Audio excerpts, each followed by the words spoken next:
Hey, I'm Jason, and welcome to Season 3 of the Tales from the Pit podcast.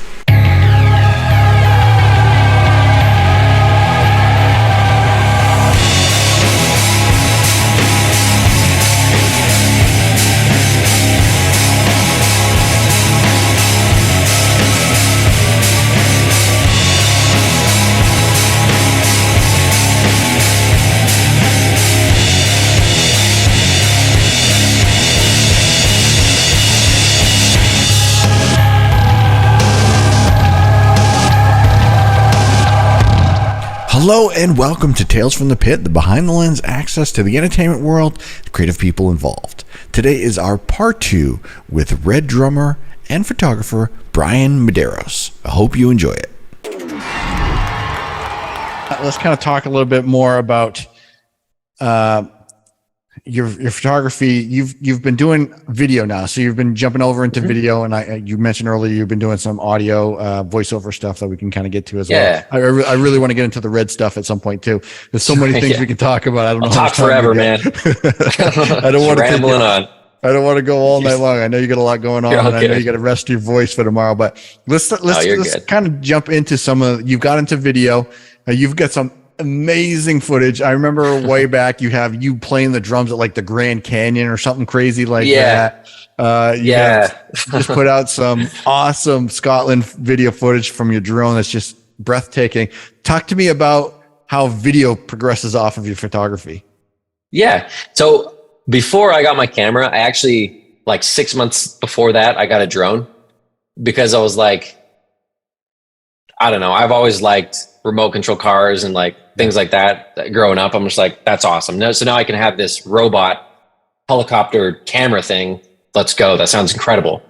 So I was playing around with that a little bit and, you know, taking photos and video on there and started to have some kind of idea how to put videos together, even just like dropping it into iMovie and just this clip goes to this clip. And then like, let's throw some music on it and see. So I guess I kind of started doing video before, like barely before, but I certainly haven't done as much, and it doesn't grab me the same way that photo does, although it still is such a major thing that I super love. It's just photo's always gonna have the upper hand, you know? But yeah, I don't put as much video out as well. It's like I've shot a bunch of music videos for a bunch of different kinds of bands. I would have buddies, you know, when I was doing a drum video, like I loved the idea of incorporating what I love of being outside with like playing drums. And so I would do like drum playthrough videos where I'm in the, like the sand dunes out in Utah or like literally on the edge of a cliff in Utah or, I've done some like all over and all sorts of different kinds of elements. And just cause I'm like, it's cool and it's different and it's what I love, you know? But, I've done a bit with video. I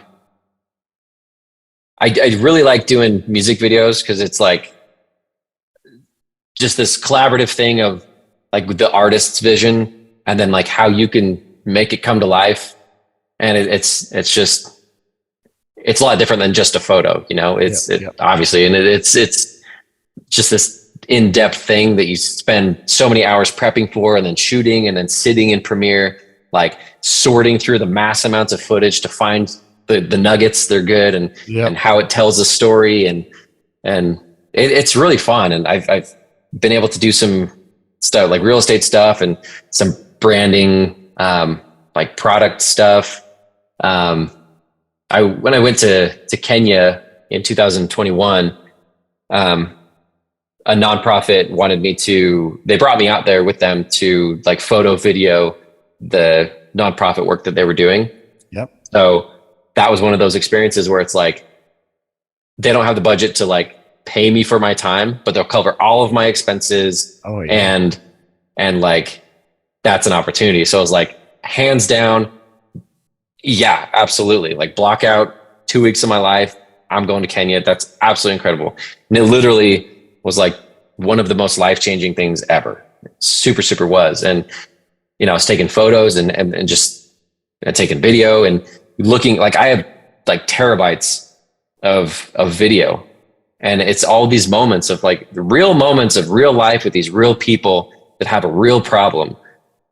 But like, it was surrounded by water, of getting clean water. They have the problem of not having access to clean water.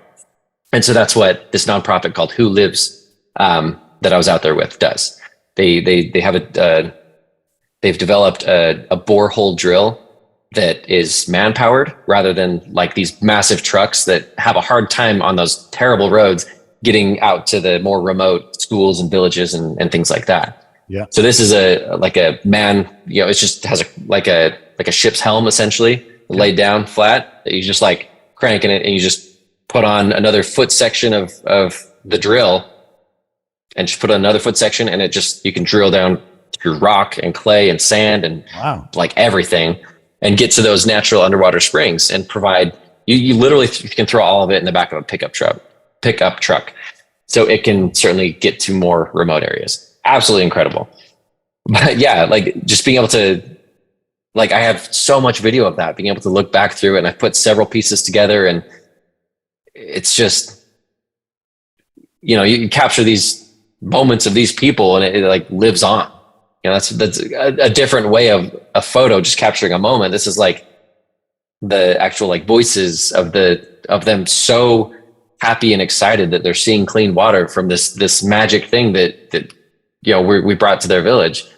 And so yeah, the video has a very, very special place into my heart and like why I love it as well. Yeah, it's just I don't do it as much. Yep. But were you doing that for like a promo piece to show what the work they were doing, or were you doing it? Was that for some other investor trying to invest people in, or what was kind of both? Yeah, just for content to be out there about showing firsthand what they do, and certainly for them to pitch to investors about just getting more funds for more awareness and more supplies and utilities for what they do. So that's awesome. It feels good that I can use my passions to help in a thing like that, to help with, like I said, real life things that are going on.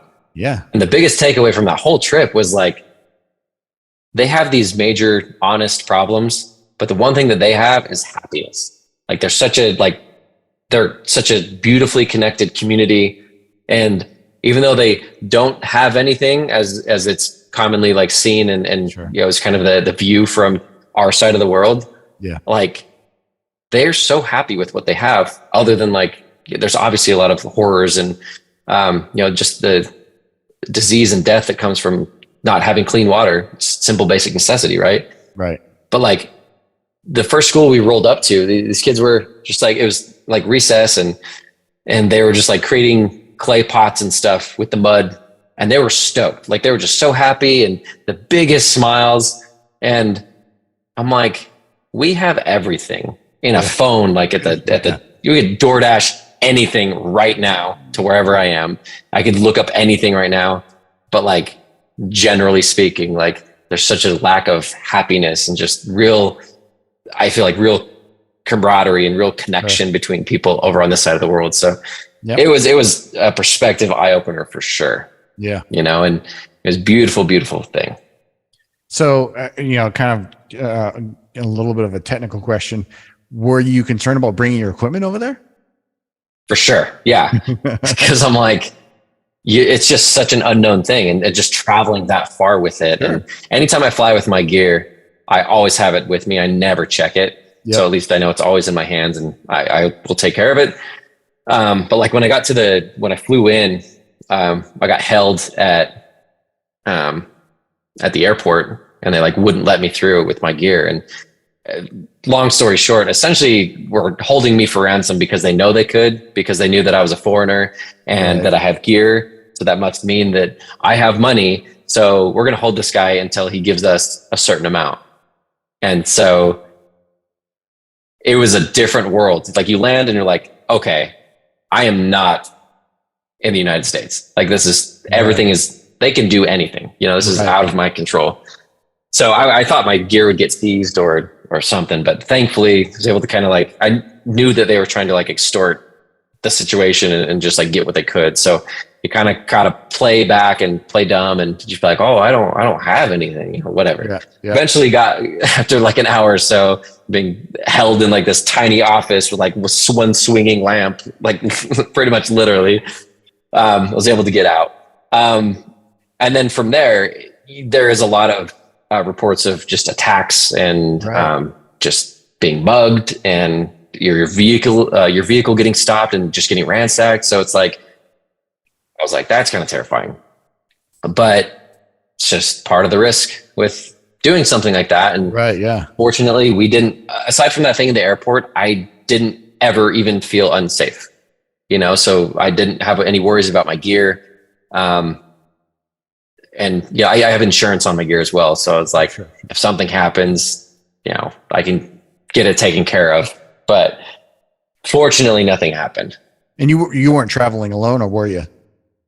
No, I was with a team for this impact mission. So about 5 or 6 other people. Cool. So, and then we have locals as guides and drivers and local contacts that are part of Who Lives that were down there as well. So we weren't just wandering around by ourselves. So, all right, let's pause real quick. How are you doing on time?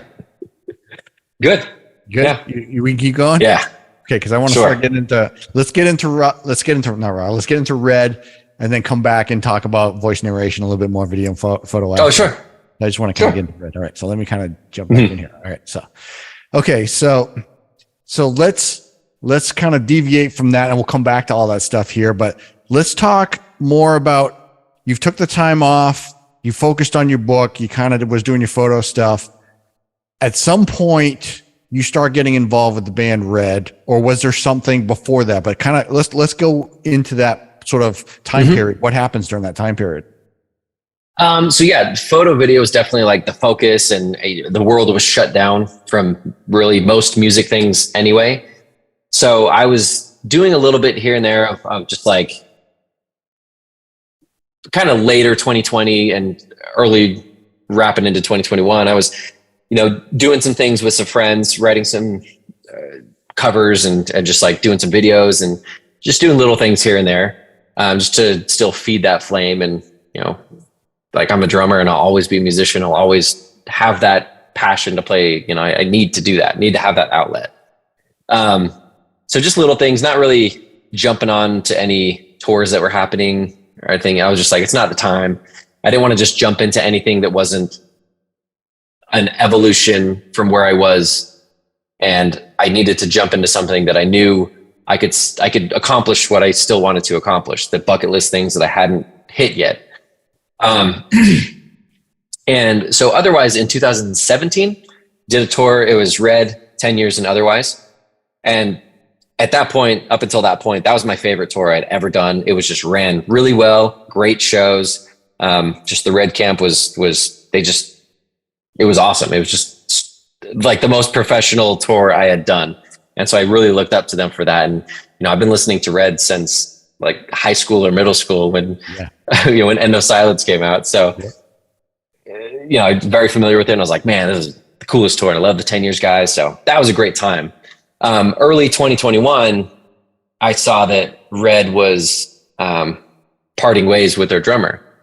And I had a lot of like fans like from Otherwise that knew of the both bands were commenting my name in these posts and like tagging me. And so I was made aware of it. I was like, man, that would be incredible. Like, I was just like, I want this so bad. Like, I love that band. I would love to play those songs. I would love to, like, they do great things. They've toured internationally all over. I was like, this would be that step that I need to keep evolving with music and to accomplish things that I still just need to accomplish as a musician. And so, yeah, there's a lot of people that had my back and were commenting. So my name kept popping up and they were seeing that. And it was actually right before I went to Kenya that all this happened. Okay. So I had like 2 days before I left Kenya. And I was like, oh man, I got to put a video together just to have something out there to send to him, along with the like, hey, I'd like to, audition or whatever. And so I pulled it together super last minute and did a video for Breathe Into Me, their biggest song. Yep. And it was at this abandoned motel. Just, it was like an hour outside of Utah, just this cool abandoned place I knew about. And I was like, that's the spot. I'll do a video. Let's go. Like I had a buddy that was available and just filmed, like he filmed it for me. And then when I was on the plane in Kenya, I think, or going to Amsterdam, it was Salt Lake to a couple layovers, whatever. But I was like on the plane and I was like editing this video, trying to like get it ready to go. And I sent it to him and along with an email. And I was like, just hoping. Like, I was like, man, that'd be the coolest thing, but trying not to get my hopes up too much just because it's like, they're a big band and, you know, like everybody knows who Red is. So there's got to be so many people just like auditioning and just sending an interest about this. Right.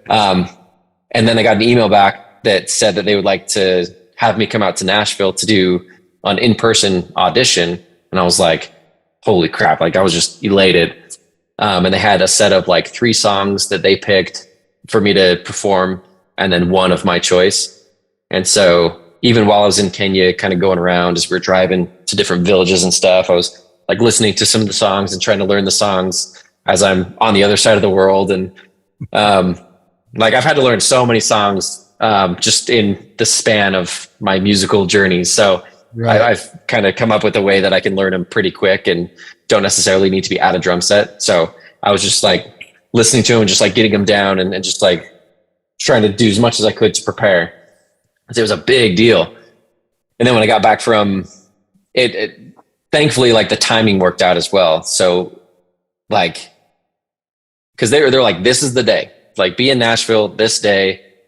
It's not going to be rescheduled. So if you can't make that day, then like, that's too bad.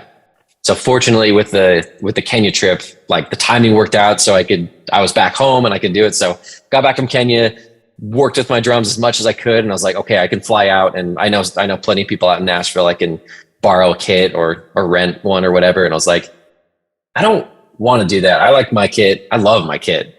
I love my gear. I'm more comfortable on my stuff. So I just loaded up. I got a rental car, loaded it up, and then just drove across the country, which is like a 24-hour drive to get to Nashville, you know? So I'm like, oh, this is rough.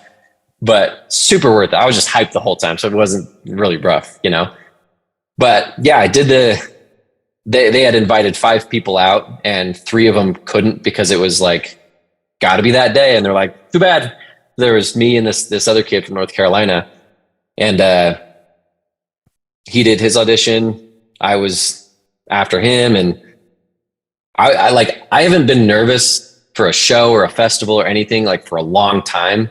It's just like you get this excitement of like, oh, there's like a lot of people out there at this festival, and like there's just this excitement that just fuels you. Yep. But with this, I was like so nervous. Like my stomach was in the tightest of knots. I was like, I don't know if I can do this. Like, well, oh my God, I am like dying here. I was so nervous. But then when they're like, hey man, yeah, come in. Like I just immediately when I walked in and sat behind the kid, I was like, all right, let's go. Like, I know what I'm doing. Like, I want this. Like, this is like, let's go. And so I played through the 4 songs and performed them as much as I could. I love doing like stick tricks and throwing sticks and just like, I was like smiling like, you know, I always got like this face while I'm playing drums. And that was like aside from a couple of videos, like that was one of the first times I had like really played and performed with my short hair. Yeah. Because I had long hair. Like I cut my hair right after otherwise. So long time performing with long hair, throwing it all around and everything. And so that was like throwing me off. But I was like, oh, it's okay. Just like focus. Just like, you got this. But it was awesome. I felt great about it. And then we went outside with the guys just standing in a circle and we talked for like an hour just to talk, just kind of get to know them and just what they're doing and ask questions about me and like what kind of things I have going on in life. And it was awesome. Like I wasn't nervous. I felt very connected and it was easy to talk to them. And, then when I went back inside, the guys took off and I was going back inside, like packing up my drums, and their sound engineer was there and he's like, you got it, man. Like not even a competition. I was like, thanks, man. But like, I don't know you. And like, I hope so. Like, I don't know. Right. Like, I didn't know if he was just saying or what, but I was like, I freaking hope so. And yeah, a week later they gave me a call and was like, hey, so yeah, you want to play drums in Red? And I was like, oh my God. Yeah. Like, it was just the coolest thing, man. I was just so pumped, just so pumped. I wanted it so bad. And I couldn't believe that I got it. Yeah. I remember your announcement, like Facebook or something like that. I was like, hell yeah. Dude. Yeah. That seems like a perfect fit right there. Yeah, man. And it's just, like I said, it was exactly the kind of vessel that I needed to be in to like elevate and like continue back in to like, okay, I'm going to be in a band again, not just do videos here and there and like little studio stuff here and there. It's like, okay, yeah, let's be in a band again. And it was rad. You know, it was early 2021. So we didn't do a ton that first year because COVID's still trickling. Most places were still shut down. We did some stuff in like Texas because Texas is Texas. And so they were wide open. We did like four or five shows as my first set of shows with them. Yep. And I was like nervous, but not, you know, like you do it, you jump into it and you're just like, okay. Yep. And it's just awesome. So yeah, it was kind of a slow start just because of the world, the world opening back up again and just getting back into it. And, you know, they hadn't done anything because of pandemic either. So they were getting back into it as well, and that was kind of nice just because I had taken, you know, a little over a year off of touring.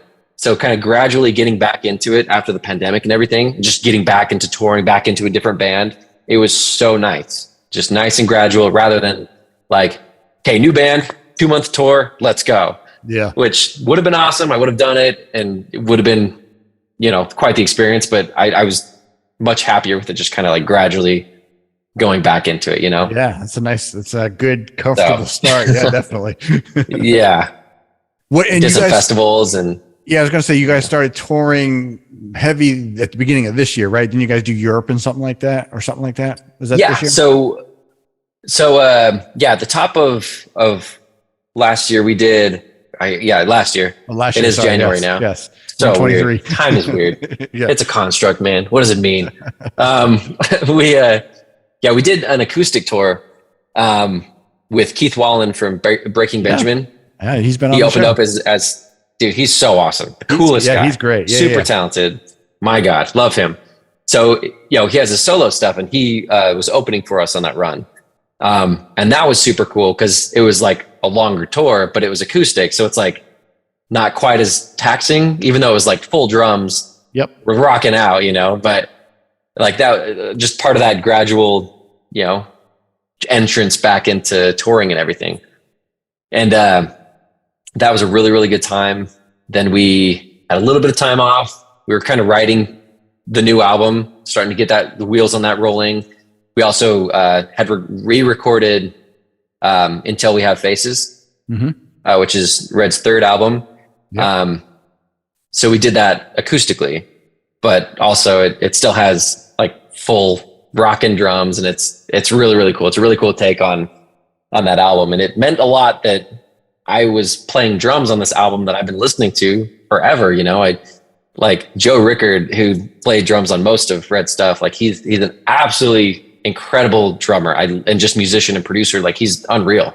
Yep. But I love how he approaches the drum writing. It's like mathematical in a way. Of it just like fits everywhere that it needs to be in a very, very tasteful way. It's not like, oh, okay, super drum heavy, like where it's like all about the drums. It's like everything has its piece. Yep. And it's like Anthony's an incredible songwriter. Mike's an incredible vocalist. Like everybody has their part, and it's so incredible. So for me to like be able to play those parts and just elaborate a little bit or put just a little bit of me in there was really, really, really cool. Which that didn't get released until the very end of last year, which is just a couple of months ago. Right. Yeah. But yeah, so we were kind of working on that and just like writing some new music for this upcoming new album. And then we jumped on a tour with Starset, which was like a 2-month long thing, went all over the country. And speaking of that real awesome. Quick, I'll just let everyone know the episode prior to yours is Siobhan from Starset. So I just talked to her last week. Yeah, so I just talked to her last week. So cool. So very cool. Continue. Right on. yeah, that was incredible. I love that band. I've been a huge fan of them. I actually did a drum cover of one of their songs when I had long hair, and it was on like the Salt Flats, and like a lot of drone stuff. And so it was cool to just like geek out and watch them every night, you know. Super cool guys, you know, and girls. They're just super talented at what they do. And excellent. A good time. And then, yeah, we were home for a little bit, and we went to Europe, which that Europe tour was postponed like 5 times because of COVID. Yep. It was initially supposed to happen before I was in the band, but then COVID happened and it got pushed back, and supposed to happen at several points earlier on with me being a part of the band. But so I'm glad it got pushed back, because then it allowed me to be on that tour. But yeah, so that was one of those, probably the biggest major bucket list thing that I wanted to accomplish was I want to tour in Europe. I played in Canada, and like I said, a couple other places outside of the US, but like overseas in Europe, that's just like a different world, of course. And just ever since I started playing drums in 5th grade, I was like, that's such a huge goal. I want to play in Europe, And so to be able to do that, you know, it literally the best month of my life of just touring. And Keith was with us on that one, brought him out to support us with his full band, and love those guys. It was just a good time, man. Like seeing all these places that I've dreamt of visiting, but then I'm also playing music, and like the fans are different out there. The shows are different in such a beautiful way. And it's like everything I wanted it to be. Right. You know, so absolutely love that. And since I was over there, I decided to stay for an additional 2.5 weeks or whatever after the tour ended, and no way, just travel around, get some photos, and, you know, just adventure. Yeah. Is that where you advantage of that opportunity? Yeah. Is that where your Scotland video was from? Was from the end of that tour, or is that something different? No. So I went to Scotland earlier in that year. Yeah. In March. Okay. So right after that acoustic tour, I was like, I got for instance some free time. Where am I going to go? And I literally was looking into like Ireland, England, like Romania, New Zealand, like anywhere. But I was like, you know what? I just want to go back to Scotland. Yeah. That was my second time being there. And I love that country, man. I just love it so much. And so yeah, the video that I just put out was from my second trip to Scotland from this last March. Right. And I have a really, really talented, really awesome buddy who he's a composer. And I worked with him, and he scored all of the music for it. Oh, I didn't realize he and I got that. together. Oh, cool. Yeah. I showed him some of the shots. We talked about like what feelings we wanted it to, you know, evoke, and like what I was feeling, and just what's cohesive with the shots. Cause I love just like the moody weather, like I was saying. And yeah, so a lot of my work has just kind of like a moody overtone to it, and Scotland's the perfect thing for that. So there's kind of like a hopeful but somber element to the music that he wrote, but like also triumphant and like adventurous. Like he just nailed it. Absolutely nailed it. Yeah. I'm stoked with what he did.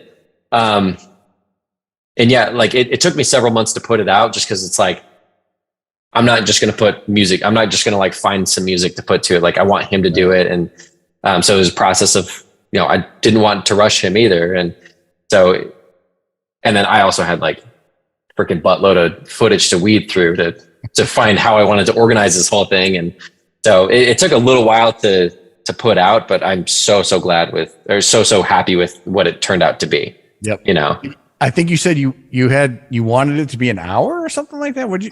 Yeah. So yeah, I don't know. Like I just had this goal before I went to Scotland of like, I want to just capture as much like cinematic stuff as I can, and just like put together just a long piece. That's just like some kind of short film, or just, you know, you can find videos on YouTube that's like, hour 4K footage of Japan or whatever, and people will just watch that as like a screensaver or on their TV as there's a party going on or whatever. And so that was kind of the inspiration for that, of just like, I wanted to challenge myself to like capture that much footage, because it would make me see things differently and shoot in a different way.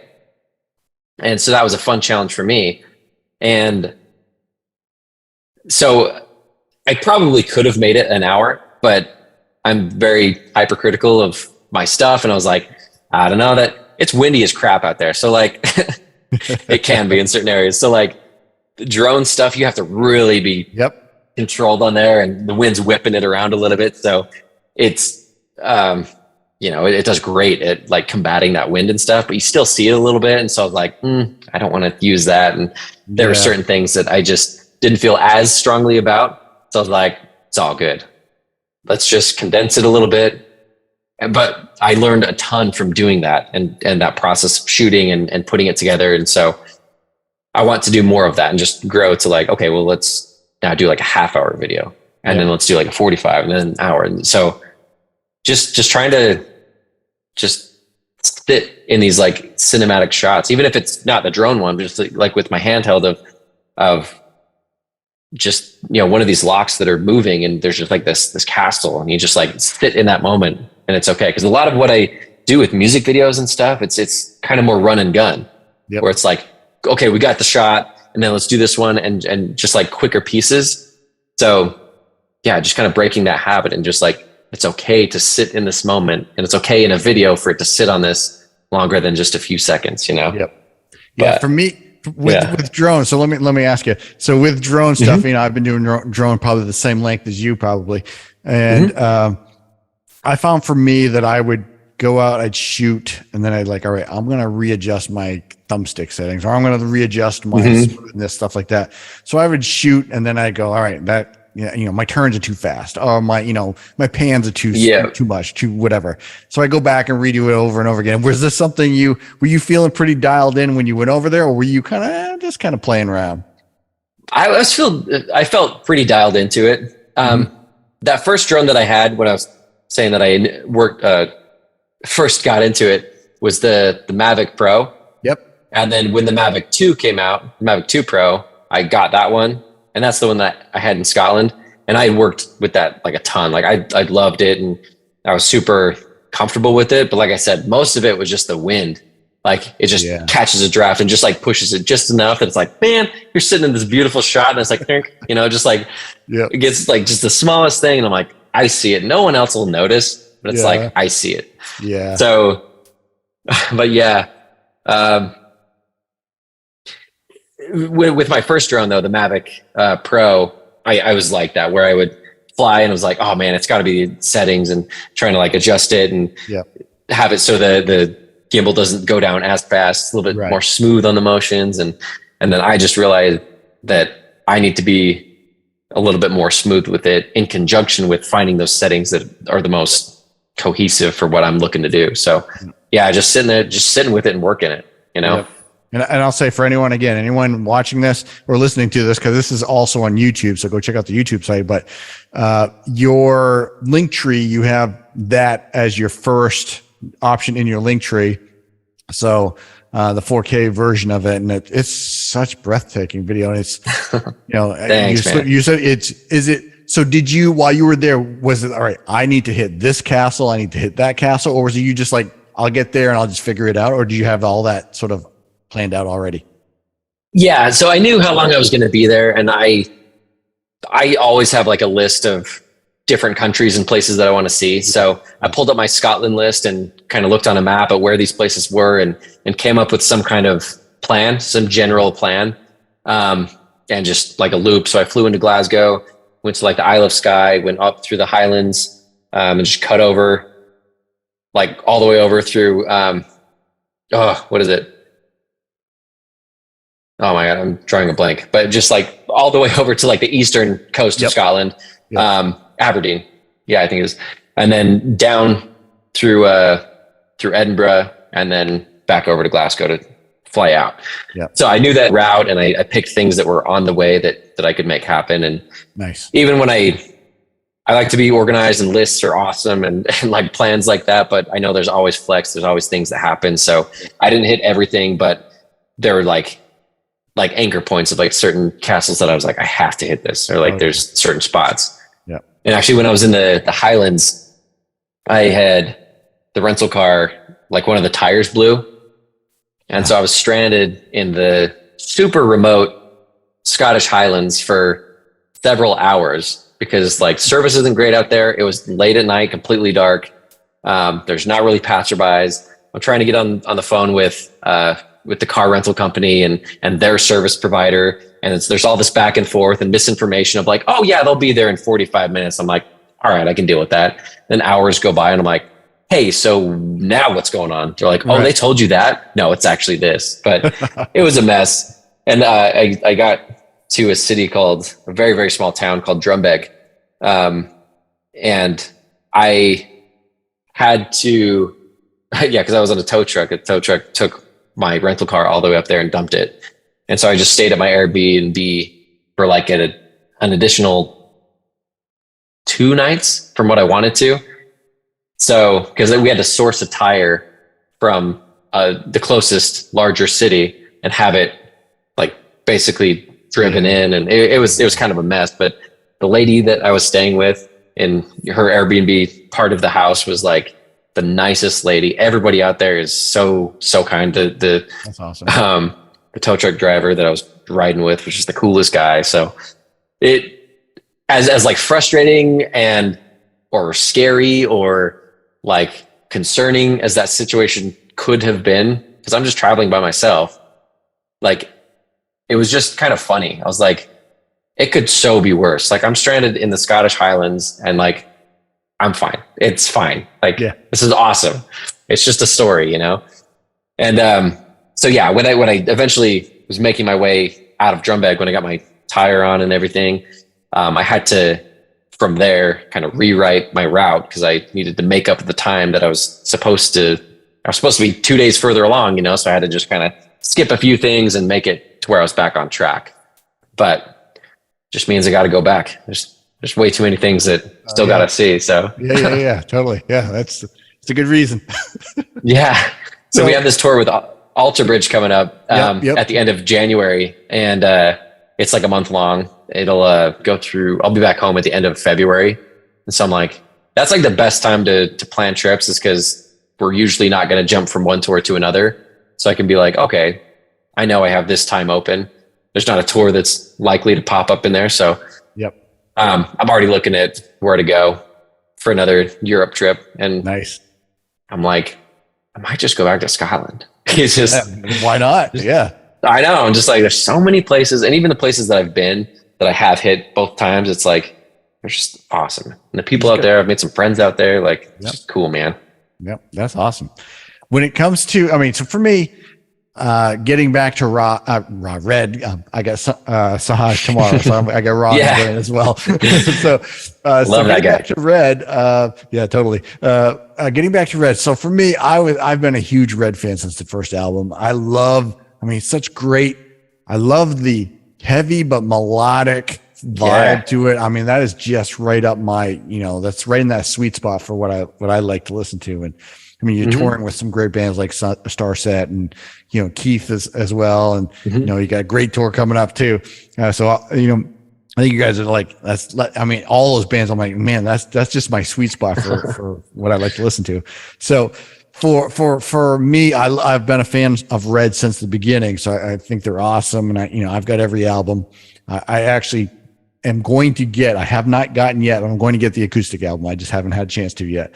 Man. I'll have that very soon because I've heard it and it sounds freaking great. I love a heavy melodic rock acoustic version of that. There's some really killer versions. And I really like what I've heard on the videos and stuff like that.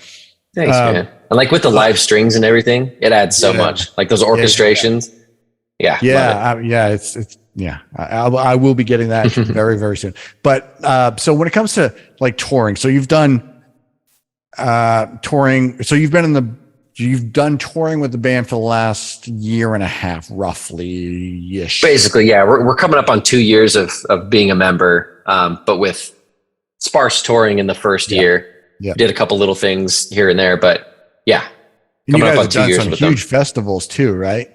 Yeah, we did Blue Ridge and Rockville, and we did Louder Than Life the first year with them, and that's great. That's awesome. Busy. That's awesome. And now, so when you're on the road, I mean, you've had quite interesting because you've done the acoustic, so you haven't done you've had a pretty wide range of stuff in a very short period of time. Types of tours. For sure. And this, you know, this question may be different for different situations, but when you're on the road, what's your day like? What is your routine for a tour? So I like to be regimented and like, I like schedules. I like to stay consistent as possible. Right. And with touring, that's super difficult. It can be, you know. Yeah. Fortunately, we tour in a bus, so you're at least, you know, you can have a fridge. So I can't eat garbage. Like, right. You know, like I need my whole body to do what I do. I'm throwing my whole body around. So if I feel like crap, it's like, nah. So it's like, I try to eat as healthy as I can on the road and off the road. And fortunately, there's like, as in my time in touring, it's gotten easier to find healthier options to eat. Good. So especially, you know, being on a bus and having like a fridge and places to store little things, that helps a ton. But yeah, getting up and always eat breakfast. And when we roll into the venue, it takes a couple days in the tour to kind of sink into how that tour schedule is going to be. But it's really nice when you know, okay, this is load in, this is sound check, this is VIP, this is our set, and then we load out and we're on the road by this time. So you know, kind of when we sink into that, I know what my days are going to look like for that particular tour. I'm like, okay, well, I have the mornings, or I have this chunk in the afternoon that I can go explore. If there's cool things in the area, if it's a city that I haven't been to, or if it's an area that I haven't been to, or if there's something cool that I know that's nearby, or if I have friends in the area, I try to fill that time with doing something, because it's, you know, I don't want to just sit in a green room. I don't want to just sit in a bus or sit in a hotel. Like, I want to, you know, maximize my opportunity to go do things and see things. And I love traveling. So that's the best thing, when I can travel and play music. So it's just take advantage of it, you know? Yep. How many for the Red Tour, you know, for the major tour or whatever, how many crew members, how big is the crew for that? We usually have, like somebody doing merch. We have an incredible photographer, videographer that goes out with us named Courtney Della Fiora. She's absolutely incredible. She's one that I look up to so much. I love her work. So that's cool, because I can just nerd out, you know, because I'm just like, you're the coolest. Yeah. But yeah, so yeah, there's those. We have like a guitar tech, front of house, sometimes a light guy, tour manager, just there's a pretty decent crew. Yep. And I usually, like, I've toured plenty of times with a drum tech. I don't right now, and I kind of don't mind that. Like, I'm pretty particular with my stuff, and like a puzzle of how it goes back into the vault. And it's just like kind of a therapeutic thing of like, just like setting up the kit. Like, it's just like kind of gets me ready for the show, and I'm like in the venue, and I just love walking around the venue and just like setting it up and just making sure everything's just as I need it. And then at the end of the night, it's kind of like a wind down, calming thing of just like, just like tearing it down. Everything goes, you know, people are so nice and like, hey man, can I give you a hand? Or, you know, and I'm like, no, it's all good. I got it. Like, I actually enjoy doing that. Sometimes, you know, it's like, man, I just want to go hang out, or I have friends here and I got to pack up my drums real quick. So there's times like that. And, you know, I could have a drum tech, you know, on some of these tours, but it's like, I kind of don't mind doing it. Yep. For the most part. So it's like, that's awesome. Yeah. Don't mind. Fun. I don't mind getting my hands dirty and moving stuff. Like, Yep. That's great. I mean, I don't know, this puts you on the spot, but when it comes to like favorite crazy moments or anything like that, anything stand out for you for what you've been doing so far? There's definitely like been some awesome, crazy, ridiculous moments in touring. I don't know how incriminating I should get. No, there's nothing like crazy like that, but definitely had some super fun times of, you know, playing festivals and then ending up in the the hotel pool at 5 a.m. playing naked volleyball and doing stuff like that, and just shenanigans aplenty.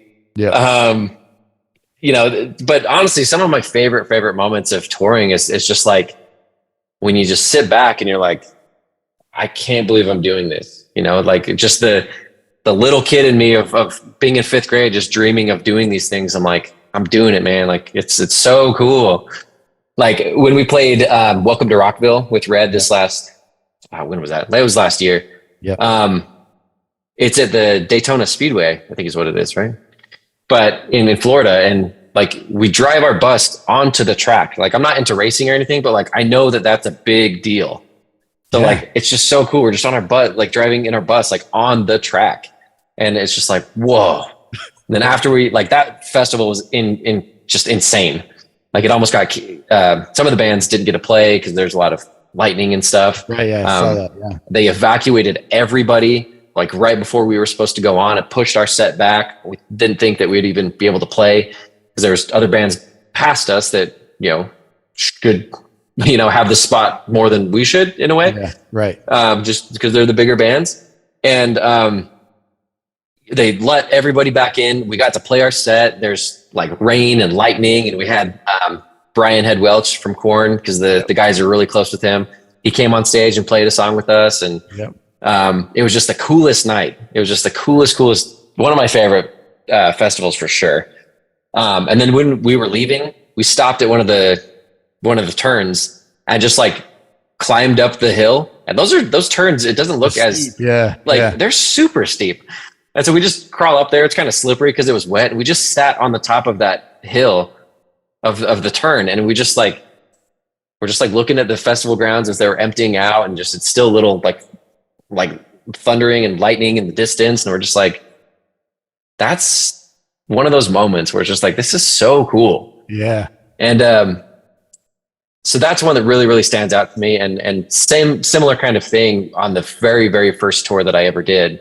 I was playing in a metal band, and we were in Seattle, and it was right after we had played, and the trailer was all packed up, ready to go, but we were just kind of like hanging out and whatever. I just kind of like walked away from everybody. The trailer door was down. I just like laid down on it and just like looked at the sky, and I was just like, just soaking it in, and just so appreciative to like have that opportunity. And you know, it's just the coolest, man. Like I try to like every night I have a moment of like, this is the coolest thing. I'm so glad I have the opportunity to do this, because I feel like if that gets lost, then it's like, why even do it? You know, it's like, if you're not passionate about it, if you're not feeding that flame and just like chasing that dream, it's like, what's the point? Yeah. You know? Yeah, I know. So I've taken up a lot of time. Let me just kind of ask you some final questions here. I really appreciate your time. Yeah, man, no problem. All this. Let's just kind of wind down with a couple of quick questions here. So, what is next for you guys? You had mentioned potentially a new album, stuff like that. I know you got the tour coming up. I'm crossing my fingers. I'm hopefully going to see you in Boston. That'd be great. Yeah. I'm trying to get photo access for that. We'll see. I haven't heard anything yet. Yeah. We'll just hit me up. See what I can do. I may. But you have that tour coming up with Alter Bridge and Mammoth. Yeah. That's going to be so cool. I'm so psyched for that one. Yeah. Yeah, that's going to be killer. Those are such good bands. And so it'll be an honor to play with them and open that show. Yeah. So you probably can't say anything beyond that, but is there anything you can say that's coming up? Anything specific, maybe not necessarily Red related? Anything else you're working on, or anything coming up that you can talk about? Yeah. Well, with Red, like we do have a new album coming out. We should have a new single. Like dates are kind of fluid because Red's independent. So there's not a label breathing down your neck of like, it's got to be this date, get it done. You know, getting the time, making it right. Drums are all done for it. They're super fun, super cool songs. I'm really, really excited to see how they all come together and to get it out in the world. But we should have a single within the next couple months, and then the album being released within a month or two after that. So like I said, kind of fluid, nothing solid, but hopefully before summer, the album is out and we'll be touring off of that and just doing the thing. I certainly have a lot of like solo travels in between that. I work with like some travel bureaus and other nonprofits and like interior designers in Utah, and kind of all over the country too. But there's a few that I work with where, you know, we'll find some of my pieces that work for this client's house and, you know, get them printed on giant metals or acrylics or whatever. And wow, that's and cool. that's the coolest thing ever. Seeing, like I said, it's not just this little thing on your phone. It's like just seeing it printed, and it's like this big thing. It's just like, man, that's awesome. Yeah. It's like when I travel, I love going to galleries in general, but like photography galleries, and just seeing that work and being inspired by it. And it's always, you know, as big as this freaking wall. And I'm like, I want pictures that big.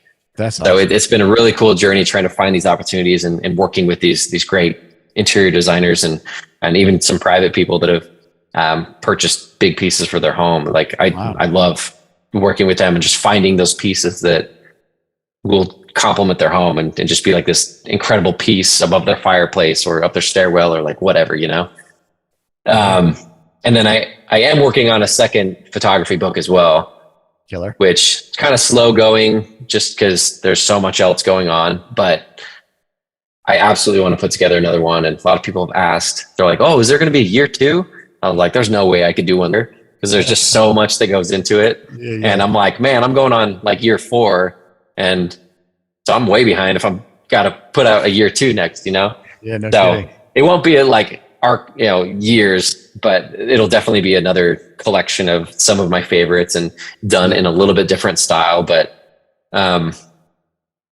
you know, I have so many more photos from the last 3 years, obviously, yeah, no and kidding. Yeah, a wider range of across more of the world. So yeah, I absolutely want to get another book out there, hopefully by the end of this year.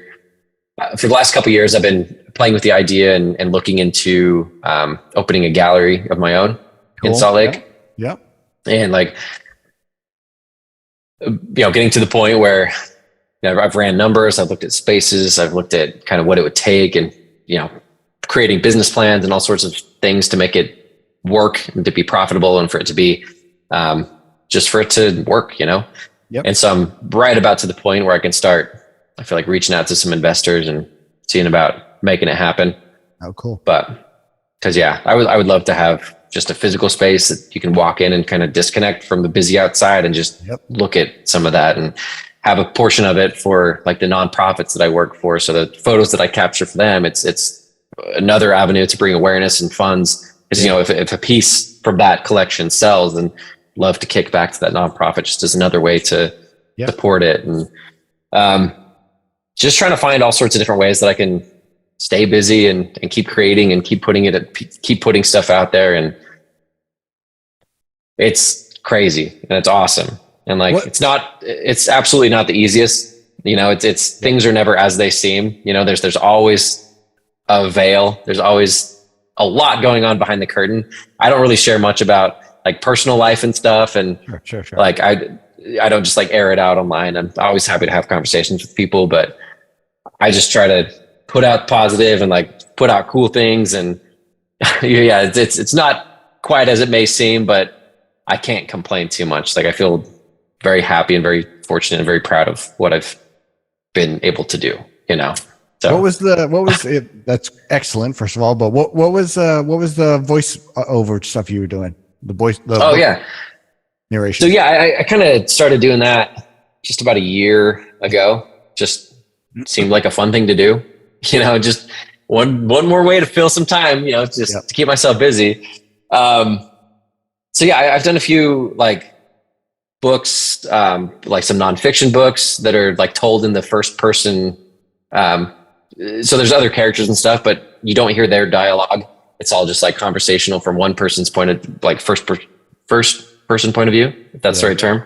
Sure. And those are super fun. I do some like character voices and things, which is just silly.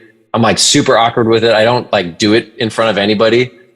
Like the few people I've told about it, they're like, you do what? I'm like, it's fun. I don't know. Like it's cool. Yep. But then I've done a lot for like some like residential, like there's a like homes.com Like if you were to buy a home in some certain neighborhood, there would be several different content pieces of like the schools in the area, the amenities in the area, like the parks in the area. And so there's teams that capture all that content and script writers and like all sorts. And then like I'll get a script and be reading the voiceover part for it of like these amenities and everything's amazing, and come check out this whatever in this city kind of a thing. And that's just been fun. It's just kind of cool. And like I said, there's some creativity to it when it's a character, but yeah, I'm in St. George, Utah right now, just Southern Utah. And, there's a book that I'm working on for, tomorrow. I'll have it wrapped. And so it's kind of fun. It's different. Like I haven't put anything about that online just because I'm like, I don't know. I don't feel like super confident with it, but it's like doing well. And like, this author reached out to me and it's working, but I just don't feel super confident with putting it out there. I guess it's still new. Whatever. Is it like an audiobook? Are you like narrating the book? Yeah. Okay. Cool. Awesome. Yep. Yeah. I've done a couple of those and even done I did a financial book. They're just like financial advice. And I was like, that might be a little boring, but like, it could be kind of fun and just experience just to try it out. And I was like, still fun, still awesome. I like it. It's still recording. It still relates to like playing music and stuff like that. Exactly. I was like, learned some stuff, read a book. It's awesome. So can't complain, man. That's cool. That's awesome. Well, yeah. When you mentioned that, I was like, wait, what else are you doing? What's going on? That's cool. Yeah. Get as much. Crazy. If you can do all that stuff, again, I do a lot of that stuff, but in a corporate environment. So I find it actually kind of a lot of, like you said, it's a lot of fun and it's very educational. And actually I'm learning a lot about using my voice and all that sort of stuff. Yeah, so really absolutely. Cool. Yeah. And like, sometimes I can have I talk fast and can kind of like mumble and like fumble over myself when I'm talking. And so kind of a part of it, of why I got into it as well, was hoping to slow myself down and to like speak better, talk better, enunciate. Speak, just speak more eloquently. So it's been kind of like a therapeutic thing for that as well, of just like helping me speak more better, Yeah. Now you'll have a better answering machine. Right. Yeah. All right. Well, let's wind down one last question here. So I don't know. What is, when you're consuming content, whether you're watching videos or, series, movies, whatever, is there anything you're watching or into right now? Netflix, Hulu, Disney, all that stuff, anything going on there? So I kind of have a hard time with just like sitting down and watching shows because I just feel like, I should be more productive. Yeah. But there are a few that I dig and I can just like drop into at any point. I just super into it. Have you ever seen like The Last Kingdom or Outlander? Yes. Those are great. Like I love that kind of thing. There's this one show on Netflix called Sex Education. That's kind of fun. I haven't seen it yet. Okay. It's like it's set in England and it's like kind of it's kind of hard to describe, but the sitcom. This kid's mom is a sexual therapist. And so he kind of becomes a sex therapist for his school, and it's just kind of fun. Okay. Cool. Funny. It's crass. It's pretty good.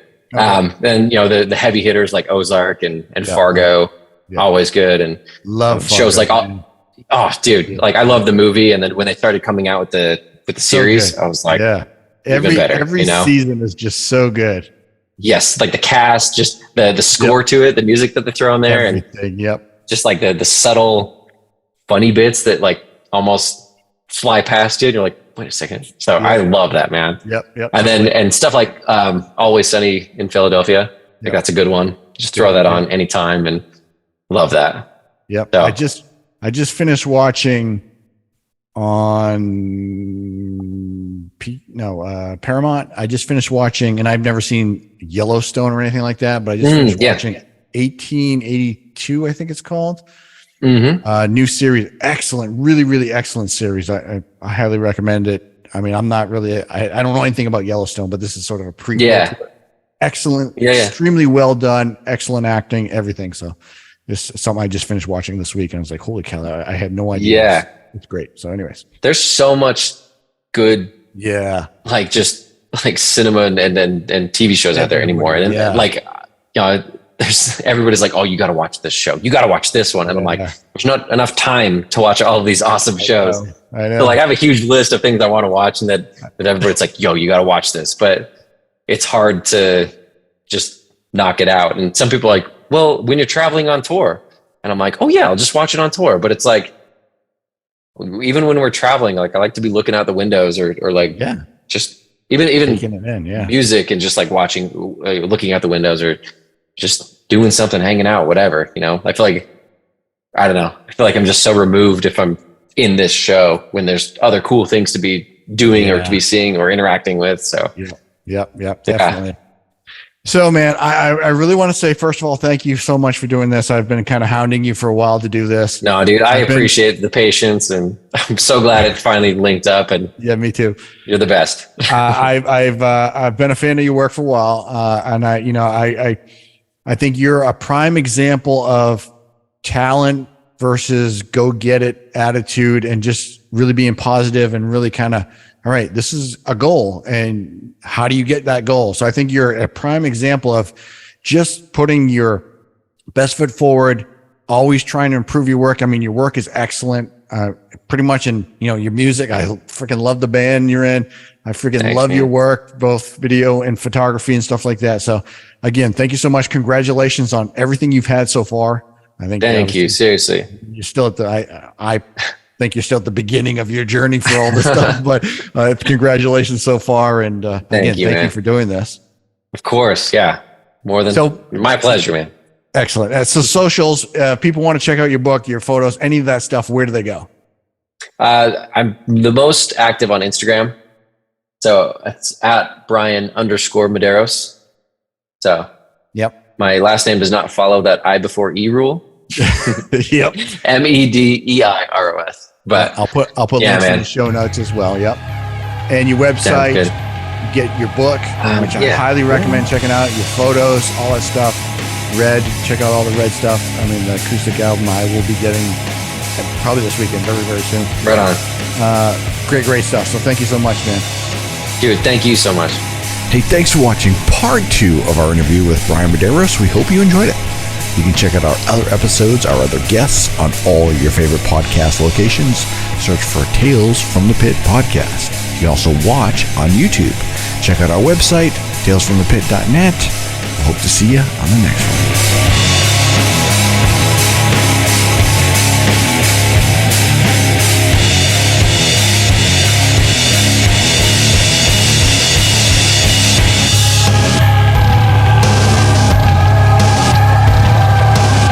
This episode was edited and produced by me, Jason Levasseur. Visit talesfromthepit.net for more episodes just like this. In 1998, I start recording all of these songs, and these are the songs that I'm basically writing after I stopped working with Nandi. And within those songs, there's several that people know, like Rectifier and Do You Call My Name and all that stuff. Those are all from 1998. 1999 rolls around, and there was a movie called The Rage Carrie 2. It was a failed Carrie sequel. Yeah. And the end title song was a song that I'd written with Nandi back in the day. The guy who was the music supervisor knew us. Okay. And liked the song and said, hey, would you put this together? But he needed it to be put out as a band, and I recorded it my own way. And then the guy was like, well, I need a name. What are you going to call it? And I had dinner with a friend, and I was going through these names, and I had a whole bunch of weird names. And then I had thought about Ra, mostly because at the time, I was still obsessed with Sting, and every song so Sting used to write a lot of songs about the moon. So you had like Walking on the Moon. He has an album called Nothing Like the Sun, which is a very Shakespearean reference to the moon. Sure. There's all kinds of stuff, Moon Over Bourbon Street. So I wanted to be like Sting, so I started writing all these songs about the sun.